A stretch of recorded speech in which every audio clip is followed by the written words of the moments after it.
তো আসসালামু আলাইকুম। তো আমরা হচ্ছে আমাদের পাশে মার্কেট থেকে যে ৪ টা বল সুতা নিয়ে আসছি। আমি সবকিছু নিয়ে বসছি। ভাবতেছিলাম যে এই মিষ্টি কালার এটাকে আসলে কি কি কালার বলে সেটা জানি না। পার্ল দিয়ে ডিজাইন করবো ভাবতেছি। ফার্স্টে ভাবছিলাম যে ২ টা চুড়ি বানাবো। দেন ভাবলাম যে একটাতে করি। তো আমি হচ্ছে সুতাগুলা ভালো মতো পেঁচিয়ে নিছি। পেঁচিয়ে নেওয়ার পর আমি ১ম এ একবার পার্ল দিয়ে করে দেখছি। সত্যি বলতে আমার পার্ল দিয়ে বেশ একটা ফুটে নাই। যেহেতু কালারটা খুবই একটা মিনিমাইজ কালার, একটু সাদা টাইপের কালার। তো পার্ল দেওয়াতে ওইটা আসলে ফুটতেছিল না। তারপরে ভাবলাম যে কুন্দন দিয়ে করে দেখি। কুন্দন দিয়ে করার পর আমার কাছে বেশ ভালো লাগছে। তো আমি এরকম ভাবে হচ্ছে সবগুলো কুন্দন সুন্দরভাবে করে নিছি। তো দেখতেই পাচ্ছেন যে কিভাবে আমি আসলে করছি।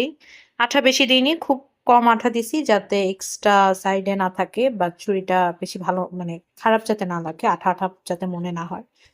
তো আসলে এটা খুবই হালকা একটা কালার, তো বেশ অনেকক্ষণ হাত ধরে কাজ করাতে বেশ একটু কালচে হয়ে গেছে। আর কথা হচ্ছে যেহেতু এটা হালকা একটা কালার, অবশ্যই পরবর্তীতে পুড়িয়ে এটা সুতাগুলা করা যাবে না, তাহলে কালো হয়ে যাবে। তো এটা হচ্ছে আমার ফাইনাল লুক। আজকে এ পর্যন্তই, টাটা।